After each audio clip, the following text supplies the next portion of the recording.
High court के जज की नियुक्ति प्रक्रिया क्या है? हाई कोर्ट के जज की नियुक्ति प्रक्रिया एक लंबी और मल्टी लेयर्ड बहुस्तरीय प्रक्रिया है, जिसमें उच्च न्यायालय के कॉलेजियम से लेकर भारत के राष्ट्रपति तक शामिल होते हैं। इसकी शुरुआत, हाई कोर्ट के जज की नियुक्ति की शुरुआत उस हाई कोर्ट से होती है जहां पद खाली हैं या पद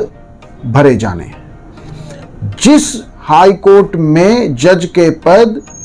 की नियुक्ति आरंभ की जाती है, उस हाई कोर्ट का मुख्य न्यायाधीश प्रक्रिया की शुरुआत करेंगे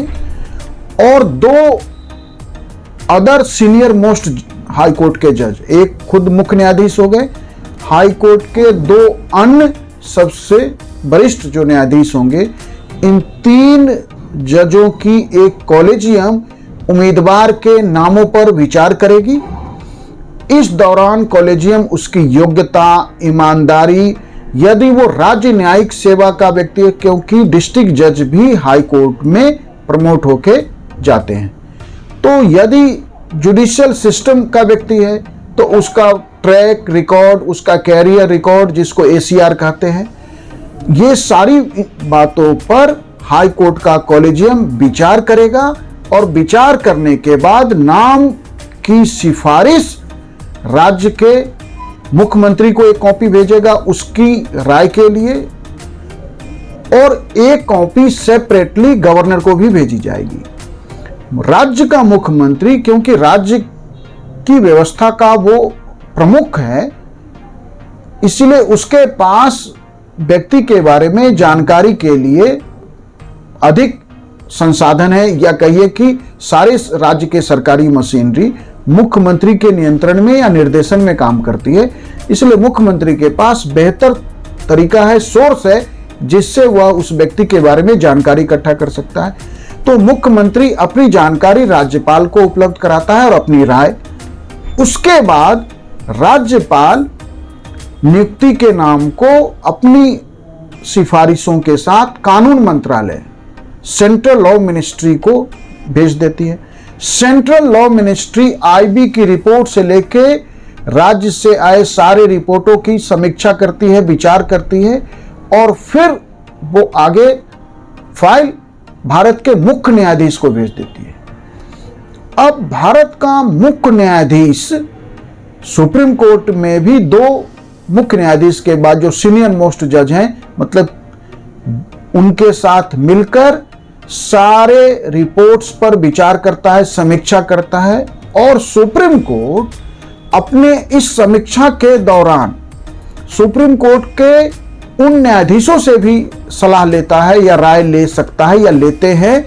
जो जिस राज्य के हाई कोर्ट में नियुक्ति की जानी है, उस राज्य के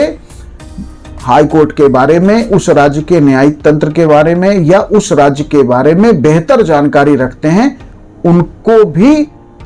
अपनी राय प्रक्रिया में, सलाह प्रक्रिया में सुप्रीम कोर्ट शामिल करता है। अंततः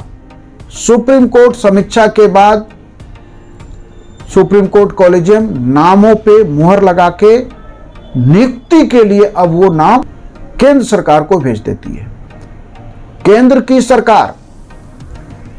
उन नियुक्ति के लिए आए नामों पर विचार करती है। यदि केंद्र सरकार नामों से असहमत है तो वो पुनर्विचार के लिए वापस कर सकते हैं। जैसे संसद से पारित कोई विधेयक पुनर्विचार के लिए राष्ट्रपति के पास जाता है, और यदि राष्ट्रपति सहमत नहीं है तो पुनर्विचार के लिए वो वापस कर सकता है केंद्र की सरकार को, वैसे ही सुप्रीम कोर्ट से नियुक्ति के लिए जो नाम भेजे जाते हैं, उन नामों पे यदि केंद्र की सरकार असहमत है तो उसे एक बार पुनर्विचार, या कहिए कि पुनर्विचार के लिए वापस भेज सकती है। जब सुप्रीम कोर्ट को पुनर्विचार के लिए नाम वापस कर देती है केंद्र की सरकार, तो केंद्र की सरकार से वापस आए इन नामों पे सुप्रीम कोर्ट यदि पुनर्विचार के बाद दोबारा पुनः उसे केंद्र की सरकार को भेज दे, तो अब केंद्र की सरकार के पास कोई सेकंड ऑप्शन नहीं है नियुक्ति करने के अलावा।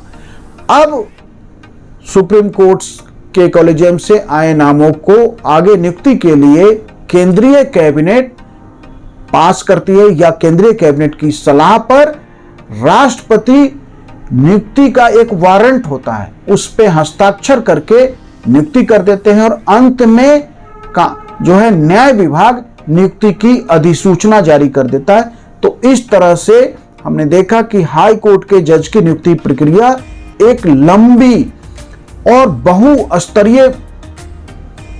नियुक्ति प्रक्रिया है, जिसमें हाई कोर्ट का कॉलेजियम से लेके राज्य के मुख्यमंत्री, राज्य के राज्यपाल, केंद्रीय कानून मंत्रालय, आईबी, सुप्रीम कोर्ट, राष्ट्रपति, केंद्रीय कैबिनेट, इतने सारे लेयर्स से गुजरने के बाद हाई कोर्ट में जजों की नियुक्ति होती है। इसलिए सामान्यतः हाई कोर्ट में जजों की नियुक्ति प्रक्रिया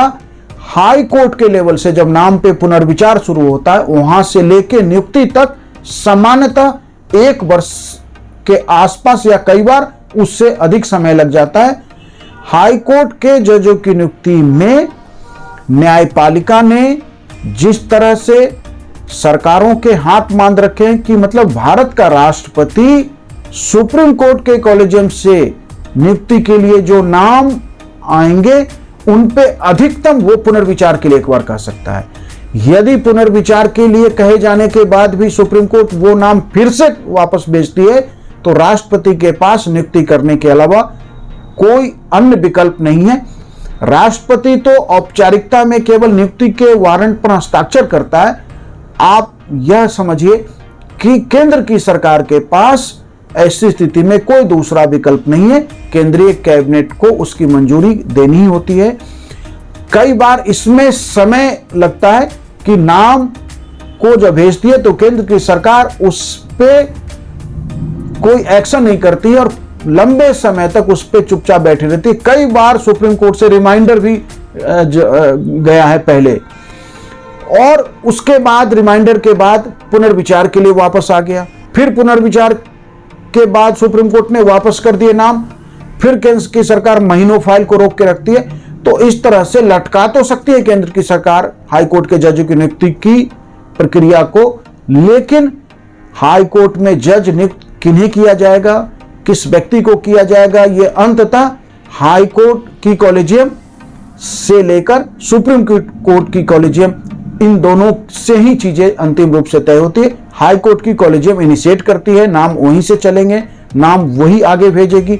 लेकिन सुप्रीम कोर्ट के कॉलेजियम ने यदि अंतिम मंजूरी दे दी तो उस व्यक्ति को हाई कोर्ट में जज नियुक्त किया जाता है। तो हमने इसमें यह समझा कि हाई कोर्ट के जजों के